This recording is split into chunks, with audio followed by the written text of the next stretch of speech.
Hello and welcome back students. तो ये आपका सीनियर सेकेंडरी सप्लीमेंट्री एग्जामिनेशन 2025 का क्वेश्चन पेपर है क्लास 12 का। और यहाँ पे हम देखेंगे केमिस्ट्री क्वेश्चंस के डिटेल सॉल्यूशन विद ट्रिक्स जहाँ पे भी पॉसिबल है। तो चलिए शुरू करते हैं क्वेश्चन नंबर 1 से। वीडियो 2 या 3 पार्ट्स में हो सकता है। सेक्शन ए के क्वेश्चन आज हम कम से कम इस वीडियो में कवर करने की कोशिश करेंगे। तो पहला सवाल का पहला पार्ट, क्वथनांक उन्नयन स्थिरांक का मात्रक क्या होता है? The unit of boiling point elevation constant is. तो आप जानते हो कि इसके लिए फॉर्मूला क्या होता है?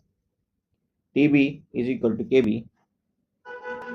TB is equal to KB into M। Okay, तो KB बराबर हो जाएगा आपका KB बराबर TB अपॉन M। क्लियर? आप जानते हो कि TB क्या है? TB है आपका elevation in boiling point. Okay, क्वथनांक उन्नयन, तो आप जानते हो उसको हम डिग्री सेल्सियस में या केल्विन में नापेंगे। अगर इसको हम केल्विन में नापते हैं तो इसको लिखेंगे के, इसका मात्रक लिखेंगे के, नीचे रह जाएगा आपका क्या? मोलैलिटी। तो मोलैलिटी का मात्रक क्या होता है? मोल पर केजी, मोल पर केजी, ये होगा आपका मोलैलिटी का मात्रक। तो अब आप क्या कर सकते हो? अब आप केजी को ऊपर ले जाओ, मोल को भी ऊपर ले जाओ, तो ये आपका बन जाएगा केल्विन पर मोल केजी या केल्विन केजी पर मोल, केल्विन केजी पर मोल। और कुछ ढंग से आप इसको लिखेंगे केल्विन केजी पर मोल। ओके, तो ये आपको मिल रहा है ऑप्शन बी में। ऑप्शन बा आपका करेक्ट हो जाएगा। अगले सवाल में हमसे पूछा गया है गैल्वेनिक सेल और वोल्टेज सेल का इलेक्ट्रिकल पोटेंशियल। तो इसको हम निकाल सकते हैं। ई नॉट सेल हमसे पूछा गया है, E naught of cell is equal to E naught of cathode minus E naught of anode. Okay, तो यहाँ पे वैल्यूज आपको याद हैं तो वो भी पुट करके लिख सकते हैं, अदरवाइज आपको सीधे भी ये याद होना चाहिए कि ऐसे सेल का जो पोटेंशियल होता है वो होता है आपका 1.1 वोल्ट। तो ऑप्शन बी आपका आंसर बन जाएगा। क्लियर? नेक्स्ट हमसे पूछा गया प्रथम कोटि की अभिक्रिया के वेग स्थिरांक का मात्रक क्या होगा? Unit of rate constant for first order reaction, ये पूछी गई है हमसे। तो आपके लिए जनरल फार्मूला क्या होता है? रेट कांस्टेंट के लिए आप इस फार्मूले से किसी भी ऑर्डर की रिएक्शन की के लिए रेट कांस्टेंट की रेट कांस्टेंट का मात्रक निकाल सकते हो। तो आप कह सकते हैं कि जनरल फार्मूला आपका कुछ इस ढंग से होता है, K is equal to mole upon litre, और इसकी पावर होता है 1 माइनस n, और समय के लिए हम लेंगे सेकेंड इनवर्स। ओके, तो एक जनरल फार्मूला है। अब आप यहाँ पे बाकी चीजें रहने दो एज इट इज, लेकिन n फर्स्ट ऑर्डर रिएक्शन की अगर हम बात कर रहे हैं तो n की वैल्यू हो जाएगी 1। तो यहाँ पे आपको क्या मिलने वाला है? n के बदले आप 0 भी लिख सकते हो। क्या लिख सकते हो? 0 लिख सकते हो n के बदले। क्लियर? n के बदले यहाँ पे आप 1 लिखोगे, n के बदले 1। जैसे ही आप n के बदले 1 लिखोगे तो ये हो जाएगा, इसकी पूरी पावर कितनी बन जाएगी? 0 बन जाएगी। यहाँ पे आप लिख सकते हैं पूरी पावर कितनी हो गई? 0। ओके, और इसके 0 होते ही आपका सिर्फ और सिर्फ ये रह जाएगा s की पावर -1। तो k की वैल्यू क्या हो जाएगी? पर सेकेंड, यानी कि k का जो मात्रक होगा वो क्या होगा? पर सेकेंड। तो ऑप्शन ए आपका करेक्ट आंसर बन जाएगा। नेक्स्ट देखिए, अमोनिया गैस का तप्त प्लेटिनम सतह पर वियोजन की कोटि क्या है? Order of decomposition of gaseous ammonia on A hot platinum surface is. तो ये 0 ऑर्डर रिएक्शन होती है, 0 ऑर्डर रिएक्शन होती है, यानी कि rate of reaction concentration of reactant पे डिपेंड नहीं करती। पांचवा सवाल देखिए, अंतर संक्रमण तत्व का उदाहरण है। Example of inner transitional element is. तो सीरियम को आप अच्छे जानते हो, ये लैंथेनाइड सीरीज का पहला मेंबर होता है। ओके, उसके बाद चलते हैं छठे प्रश्न में, प्रबल क्षेत्र लिगेंड है स्ट्रॉन्ग फील्ड लिगेंड में से कौन सा है? तो सबसे स्ट्रॉन्ग जो है यहाँ पे वो है साइनाइड। इससे भी स्ट्रॉन्ग होता है कौन सा? CO, carbonyl. ओके, तो यहाँ पे साइनाइड आपका आंसर ऑप्शन डी करेक्ट हो जाएगा। नेक्स्ट देखेंगे आप, क्वेश्चन नंबर होगा 7, sp3d2 संकृत कक्षकों का आकाशीय वितरण है। Distribution of sp3d2 hybrid orbitals in space is. तो ये होता है ऑक्टाहेड्रल, ऑक्टाहेड्रल। और ऐसा कोई एग्जांपल अगर आप जानते हो तो बताइए। SF6 इसका एग्जांपल है। क्या? SF6। ओके, अगला देखिए नेक्स्ट क्वेश्चन क्या कहता है। क्वेश्चन नंबर 8, ऑर्थो क्लोरोटोल्यूइन की संरचना में X स्थान पर अंकित समूह क्या होगा? ऑर्थो क्लोरोटोल्यूइन, टोल्यूइन की बात हो रही तो CH3 ग्रुप होना चाहिए, CH3 ग्रुप, क्योंकि तभी ये टोल्यूइन कहलाता है। ठीक है जी, ये आपका टोल्यूइन बनेगा। उसके बाद इस पे क्लोरीन लगा दी गई है, इसलिए ऑर्थोक्लोरोटोल्यूइन बन गया ये। ठीक है जी, CH3 आपका आंसर हो जाएगा। नेक्स्ट देखिए 9th, एलिलिक अल्कोहल में OH समूह से संबंधित कार्बन का संकरण, हाइब्रिडाइजेशन ऑफ कार्बन एटम, जिसपे OH ग्रुप लगा हो, कौन सा अल्कोहल है? ये एलाइलिक है। तो एलाइलिक है तो भाई यहाँ पे इसकी स्ट्रक्चर कुछ इस ढंग से होनी चाहिए। जैसे ये आपका डबल बॉन्ड आ गया, यहाँ पे लगेगा आपको OH। तो ये जो कार्बन है इसके बाद ये कितने बॉन्ड बना रहा है? 4 बॉन्ड बना रहा है आपका, और चारों के चारों सिंगल बॉन्ड है, जो चारों सिग्मा बॉन्ड हो गए, सिंगल बॉन्ड हो गए, तो हाइब्रिडाइजेशन कैसा होगा? sp3। तो ऑप्शन सी आपका करेक्ट हो जाएगा। ओके, 10th है, ग्लिसरॉल में OH समूह की संख्या कितनी होती है? तो 3 होती है। 3 कितनी? 3 CH2OH। ओके, CHOH और नीचे भी CH2OH। ये स्ट्रक्चर किसकी? ग्लिसरॉल की। तो ऑप्शन कौन सा करेक्ट हो जाएगा? डी। उसके बाद देखिए 11 कहता है सर्वाधिक क्वथनांक वाला यौगिक इनमें से कौन सा होने वाला है? तो सर्वाधिक क्वथनांक होगा उसमें बॉइलिंग पॉइंट हाईएस्ट होगा उसका जिसमें अल्कोहल ग्रुप प्रेजेंट है, क्योंकि यहाँ पे हाइड्रोजन बॉन्डिंग होगी बहुत अच्छे से। ओके, तो ऑप्शन डी आपका करेक्ट हो जाएगा। ओके, नेक्स्ट देखिए क्वेश्चन नंबर होगा आपका 12th, सर्वाधिक पीके का मान वाला यौगिक कौन सा होगा? हाईएस्ट वैल्यू ऑफ पीके हो जिसकी, तो पीके जिसकी वैल्यू हाईएस्ट होगी पीके की जिसके लिए, वो होगा एक वीक एसिड। और यहाँ पे वीक एसिड जो होगा आपका ये एसिडिक एसिड हो जाएगा। क्यों ऐसा होगा? क्योंकि बाकी सब एसिड्स में क्या हो रहा है कि हाइड्रोजन रिप्लेस करके एक electron withdrawing electron withdrawing species लगा दी गई है, जो कि यहाँ पे जो एनायन बनेगा ना उसको स्टेबलाइज करेगी। जैसे आप देखते हो कोई भी एसिड हो, वो एसिड तभी होगा जबकि वो प्रोटॉन डोनेट करेगा। जैसे एसिडिक एसिड यहाँ पे प्रोटॉन डोनेट करेगा, ये स्पीशीज नहीं बन जाएगी, ये आपकी होगी COO माइनस। अब इस माइनस को स्टेबलाइज करना है तो यहाँ पे जैसे जैसे हाइड्रोजन को हम रिप्लेस करके कोई इलेक्ट्रोनेगेटिव आइटम लगाते रहेंगे, वैसे वैसे ये इलेक्ट्रॉन इसका खींचेगा, और इलेक्ट्रॉन अगर खींचेगा तो इसको और ज़्यादा स्टेबलाइज करेगा। और इसका मतलब ये हुआ कि सबसे ज़्यादा जो स्ट्रॉन्ग एसिड होगा ये स्ट्रॉन्ग होगा सबसे ज़्यादा, क्योंकि यहाँ पे फ्लोरीन लगे हैं 3-3। ओके, उसके बाद ऑर्डर आएगा क्लोरीन वाले का, उसके बाद ऑर्डर आएगा, ये क्लोरीन यहाँ पे और एक कम हो गया है, ठीक है जी। और सबसे जो वीक एसिड यहाँ पे बनेगा वो वीकेस्ट एसिड होगा, एसिडिक एसिड, और इसी के लिए पीके की वैल्यू कितनी होगी? मैक्सिमम होगी। तो ऑप्शन डी आपका करेक्ट हो जाएगा। देखिए एक पॉइंट पे हमने कई पॉइंट और समझा दिए आपको, ताकि गोइंग फॉरवर्ड कोई भी एग्जाम अगर आप दें तो उसमें आपको केमिस्ट्री में अच्छी मार्क्स मिल सकें।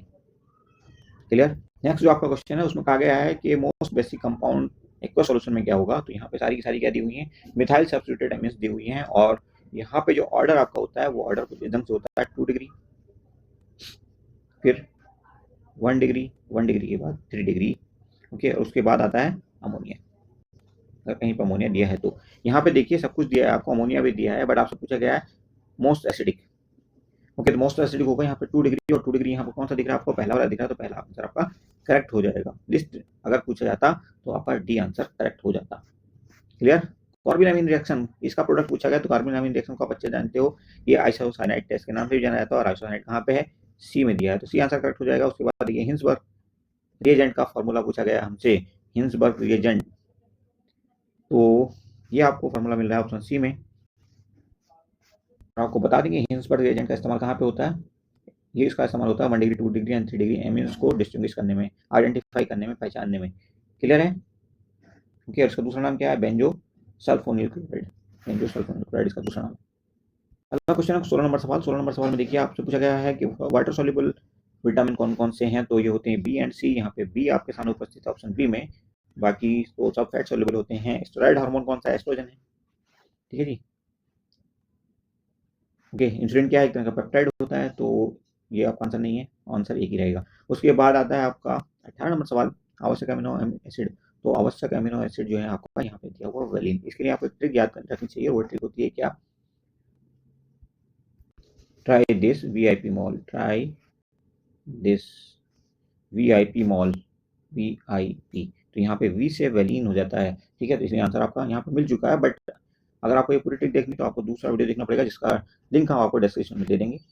ओके, और बहुत आसानी से आप इनको लंबे टाइम तक याद रख सकते हो कि कौन सा एसिड जो हमारा amino acid essential amino acid की कैटेगरी में आता है। बेसिकली इसेंशियल एमिनो एसिड्स वो एमिनो एसिड्स होते हैं जो कि हमारी बॉडी में नहीं बनते और इनको बाहर से लेना हमारे लिए आवश्यक हो जाता है।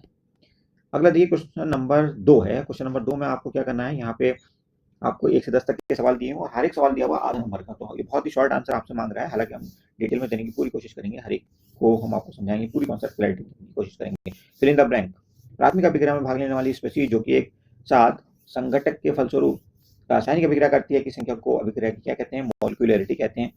मॉलिक्यूलैरिटी, ओके, मॉलिक्यूलैरिटी, मॉलिक्यूलैरिटी। आणविकता।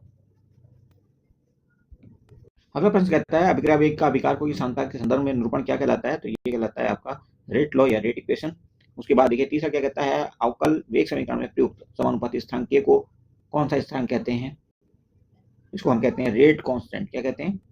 रेट कांस्टेंट के, और इसको कुछ इस ढंग से रिप्रेजेंट करते हैं, K is equal to rate upon concentration A की पावर एन। क्लियर? अगला देखिए मिश्र धातु का में कॉपर और दूसरी धातु कौन सी होती है? टिन होती है। यानी कि आप कह सकते हो ये ब्राउन्स है, अगर बी आर इसको आप लिख लो शॉर्ट में, तो ये कॉपर और इसके साथ साथ हमें मिलाना है कॉपर में क्या? एस एन, है ना। तो हम इसको शॉर्ट ट्रिक से याद रख सकते हैं, बुरा क्यों सुनना। बुरा क्यों सुनना, आप इसको याद रखिए, कभी आप लाइफ में भूलेंगे नहीं। बुरा क्यों सुनना, ठीक है। सुनना हम कह रहे हैं एस एन के लिए, क्यों हम कह रहे हैं कॉपर के लिए, और बी आर कह रहे हैं बुरे के लिए। ओके जी। उसके बाद देखिए हॉबेर विधि में N2 और H2 के मिश्रण से हम क्या बनाते हैं? अमोनिया बनाते हैं, NH3 अमोनिया। तो आंसर क्या होगा हमारा? NH3 अमोनिया, ठीक है। और आयरन इसमें कैसे इस्तेमाल होता है? एज ए कैटलिस्ट यूज होता है। तो कई बार आयरन पे भी सवाल पूछा जाता है, इसलिए आपको कॉन्सेप्ट क्लैरिटी पूरी होनी चाहिए, सिर्फ रटना नहीं है, चीजों को समझना है। उसके बाद क्वेश्चन नंबर 6 देखिए, फेनिटॉल के नाइट्रेशन में अल्प मात्रा में 2 नाइट्रोफेनिटॉल के साथ मुख्य उत्पाद क्या प्राप्त होता है? ये उत्पाद बताना है आपने। सबसे पहले आप समझिए कि फेनिटॉल होता क्या है। तो फेनिटॉल होता है आपका, ये बेंजीन रिंग है, बेंजीन रिंग के ऊपर आप यहाँ पे OCH3 लगा दो। एक सेकंड,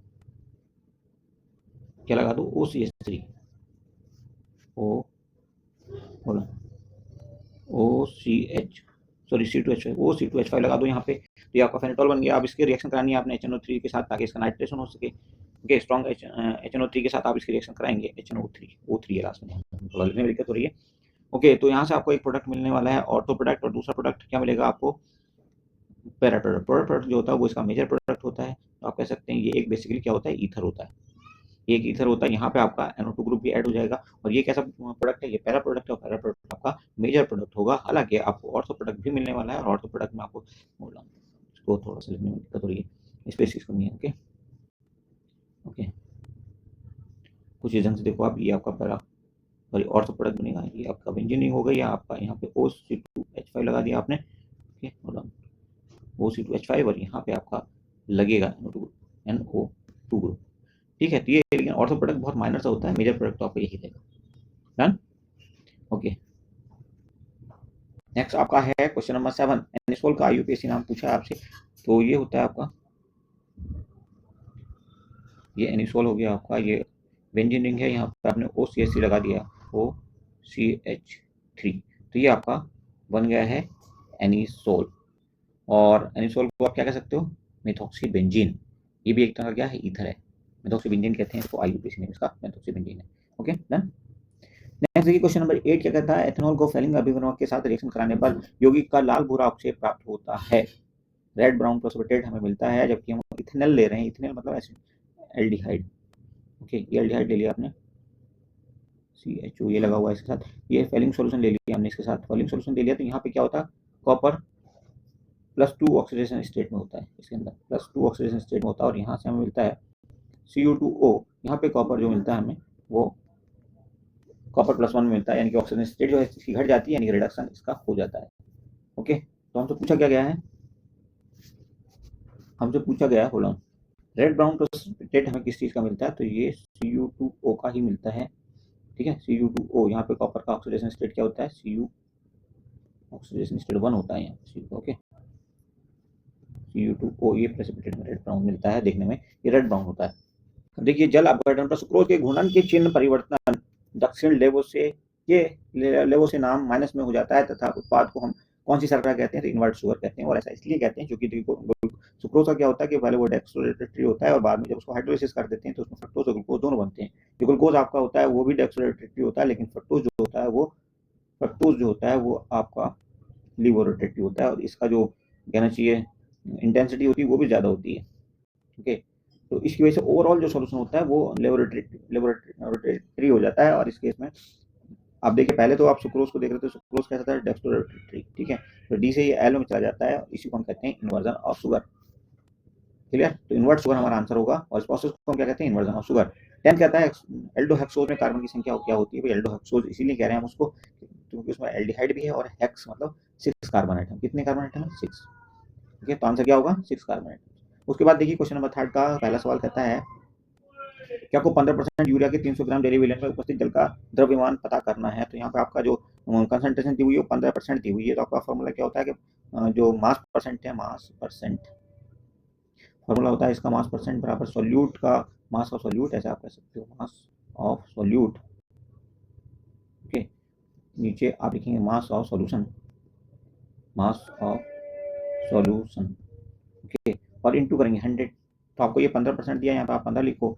और यहाँ पे क्या मास ऑफ सॉल्यूट आपको दिया है, कुछ मास ऑफ सॉल्यूट आपको दिया नहीं दिया, क्या दिया है इसमें आपको?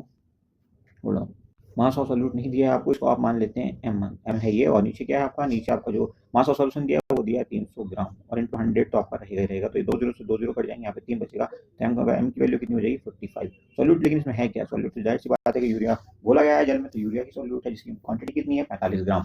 तो 300 ग्राम में अगर 45 ग्राम आपका है यूरिया, तो बाकी बचा हुआ 255 ग्राम क्या है? वाटर। तो वाटर की क्वांटिटी हमसे यहाँ पे पूछी गई, तो वाटर कितना हो जाएगा बच्चों?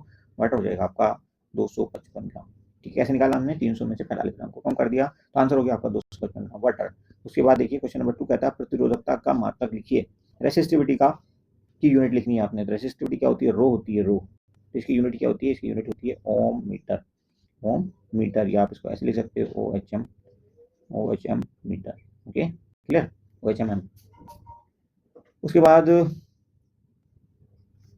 अगला क्वेश्चन हमसे कहता है कि इनहिबिटर क्या होता है। तो देखिए इनहिबिटर हमारा होता है सब्सटेंस दैट स्लोज डाउन और स्टॉप्स अ केमिकल रिएक्शन। ऐसा एक पदार्थ, ऐसा सब्सटेंस, ऐसा कंपाउंड जो कि किसी रिएक्शन को स्टॉप कर देता है या उसको स्लो डाउन कर देता है। ओके, और ऐसा कैसे कर पाता है? या तो ये उस साइड को ब्लॉक कर देता है जो अटैकिंग साइड होती है, या फिर रिएक्शन का जो एक्टिवेशन एनर्जी, रिक्वायर्ड एनर्जी मतलब एक्टिवेशन एनर्जी, उसको ये बहुत बढ़ा देता है जिसकी वजह से रिएक्शन कंप्लीट नहीं हो पाती। और ऐसा करके क्या करता है? प्रिवेंट कर देता है अनवांटेड रिएक्शंस को, यानी कि जो हम रिएक्शन नहीं चाहते कि उस तरफ जाए वो वहां से उसको रोक देता है। ओके, साथ ही साथ प्रोटेक्ट करता है मटेरियल को फ्रॉम द डैमेज और डीके। ओके, या हम कह सकते हैं कि ये रिएक्शन को के रेट को भी कंट्रोल करता है। Next is question number 4। एक अभिक्रिया A + B से उसका उत्पाद बन रहा है। उत्पाद के रेट का नियम R = K × A की पावर -1 और B की पावर D/2। तो अभिक्रिया की कोटि हमें ज्ञात करनी है, यानी कि ऑर्डर ऑफ रिएक्शन। तो ऑर्डर ऑफ रिएक्शन वैसे हम कैसे निकालते हैं? m + n। अगर ये m है तो ये पावर जो दूसरी वाली n हो जाएगी, तो -m + n। ठीक है, तो 1 + 2 मतलब प्लस का 1, यानी कि 1। ऑर्डर ऑफ रिएक्शन क्या हो जाएगा? फर्स्ट ऑर्डर रिएक्शन हो जाएगी। कौन सी order reaction? First order reaction. Okay, next देखिए क्वेश्चन नंबर है आपका 5th। परमैंगनेट आयन का सूत्र लिखना है। परमैंगनेट आयन का सूत्र, परमैंगनेट आयन आपका KMnO4 से बनता है, MnO4-, ये आपका परमैंगनेट आयन कहलाता है। ओके, और अगर इसके साथ K लगा दो तो ये पोटेशियम परमैंगनेट बन जाता है। उसके बाद बारी आती है फ्रेन 12 का अणु सूत्र आपने लिखना है। तो यहाँ पे क्या होता है? मिथाइल का सब्स्टिट्यूशन होता है और यहाँ पे 2 क्लोरीन लग जाते हैं। ओके, तो CCl2F2 ये आपका क्या है? ये आपका फ्रेन 12 है। ओके, ये एक तरह क्या होता है? क्लोरोफ्लोरोकार्बन होता है, जो कि एनवायरनमेंट के लिए बहुत ही खतरनाक होता है। Next is question number 7। Phenol की ब्रोमीन जल के साथ अभिक्रिया को रासायनिक समीकरण लिखना है अपने इस अभिक्रिया का। तो ये हो गया आपका फिनॉल, ये हो गया आपका फिनॉल। OH यहाँ पे लगा होगा, इसके साथ आपने रिएक्शन करानी है इसकी ब्रोमीन वाटर की, यानी कि Br2 + H2O, और यहाँ पे ये एक्सेस में होना चाहिए। ओके, तो होगा क्या कि ये जो फिनॉल है इसकी इनको ये एक्टिवेट कर देगा OH की वजह से, बेंजीन रिंग को एक्टिवेट कर देगा। OH ग्रुप क्योंकि यहाँ पे एक्टिवेट कर देता है रिंग को, और इसमें ब्रोमीन जो है मैक्सिमम जगह पे जुड़ जाएगी। तो आपको पता है ये ऑर्थोपैरा डायरेक्टिंग होता है, तो यहाँ पे ब्रोमीन लगेगा, ये यहाँ पे भी ब्रोमीन लगेगा, और साथ ही साथ यहाँ पे भी ब्रोमीन लगेगा। यहाँ पे तो OH लगा ही है, तो ट्राइब्रोमो फिनॉल बन जाएगा। क्या बनेगा? Tribromo phenol. Next is question number 8। अम्लीय पोटेशियम डाइक्रोमेट द्वारा आयोडाइड के ऑक्सीकरण की संतुलित अर्ध अभिक्रिया लिखनी है आपने। Write balance half reaction of oxidation of iodide by acidic potassium dichromate. तो पहले हम देख लेते हैं कि ऑक्सीडेशन का जो आयोडीन का जो ऑक्सीडेशन होगा वो किस ढंग से होगा। ये आपका 2I- होगा, और इसका ऑक्सीडेशन होकर हमें क्या मिलने वाला है? इससे हमें I2 मिल जाएगा, I2 मिल जाएगा, और साथ ही साथ 2 इलेक्ट्रॉन यहाँ से निकल जाएंगे। ओके, तो यहाँ पे ऑक्सीडेशन स्टेट क्या हुआ? आयोडीन का 0, और यहाँ पे क्या था? -1। ओके, -1 से 0 पे गई, मतलब इसका ऑक्सीडेशन हो गया। अब हमें इसकी हाफ रिएक्शन लिखनी है। ओके, तो ये रिएक्शन कुछ इस ढंग से होती है Cr2O7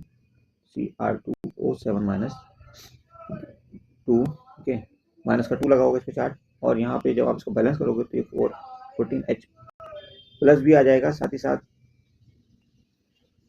साथ ही साथ यहाँ पे आप देखेंगे कि 6 इलेक्ट्रॉन भी आ जाएंगे और उसके बाद सेकेंड हाफ में मतलब जो राइट साइड पे प्रोडक्ट रहेंगे वो रहेंगे 2Cr3+। ओके, और साथ ही साथ क्योंकि हमने वाटर यहाँ पे ऐड किया होगा बाद में जब रिएक्शन को बैलेंस किया होगा, तो ये कुछ रीजन से आपको रिएक्शन दिखाई देगी। यही रिएक्शन मांगी गई थी आपसे और कुछ नहीं, ठीक है। तो इस टाइप के रिएक्शंस को बैलेंस करने के लिए आप आसानी से सीख सकते हैं। नेक्स्ट वीडियो में आपको उसका ट्रिक भी बता देंगे। नेक्स्ट क्वेश्चन आपको कहता है right the name of the yellow die obtained by reaction between aniline and benzene diazonium chloride. तो ये एनिलीन येलो कहलाती है, ये डाई क्या कहलाती है? एनिलीन येलो, ये इसका नाम होता है पैरा अमीनो एजोबेंजीन। कैसे बनती है देखिए, ये आपका डाइजोनियम साल्ट है। इसी डाइजोनियम साल्ट को आप ऐसे करके लिख सकते हो, ये आपका डाइजोनियम साल्ट है। N2Cl यहाँ पे लगा है, इसको N2Cl इसको आप पलट कर बनाओगे ना तो कुछ रीजन से रिएक्शन ऐसे भी बना सकते हो उसको। तो ऐसा बनाना जरूरी है क्योंकि हम इसको रिएक्शन दिखाना चाहते हैं। यहाँ पे आपका N2Cl लगा है, N2Cl इसके साथ आपने एनिलीन की रिएक्शन करा दी, तो एनिलीन को भी कुछ ढंग से पलट करके आप दिखा सकते हो। ओके, ये आपकी हो गई एनिलीन। ठीक है, यहाँ पे इसको जो H है वो इधर बाहर की तरफ दिखा दो, ये HCl के साथ मिलकर HCl बनाएगा और निकल जाएगा। अब N2 आपका यहाँ पे जुड़ जाएगा तो कुछ इस ढंग से आपको दिखाई देगा जो रिएक्शन है। ये आपका ये बेंजीन रिंग, ये वो आपका बेंजीन रिंग। ओके, और यहाँ पे लगेगा आपका N डबल बॉन्ड N, और ये दूसरी रिंग आ गई आपकी बेंजीन की, इधर लगा होगा आपका NH2। ठीक है, तो ये आपका नया प्रोडक्ट है जिसको आप एनिलीन येलो के नाम से जानते हो, और ये एज इंटरमीडिएट काम करता है बहुत सी और डाइज बनाने के लिए, यानी कि ये ज़्यादा स्टेबल नहीं होता। ठीक है, क्लियर है? तो इस ढंग से बच्चों हमने ये सभी क्वेश्चन 3 क्वेश्चन अब तक पूरे कर लिए। ओके, अब हम चौथे नंबर का क्वेश्चन जो है और उसके डिटेल सॉल्यूशन बाकी बचे हुए सेक्शन बी को हम कोशिश करेंगे एक साथ ही ले लें, बट नेक्स्ट वीडियो तक आपको वेट करना पड़ेगा इसके लिए। Thank you for watching, see you soon.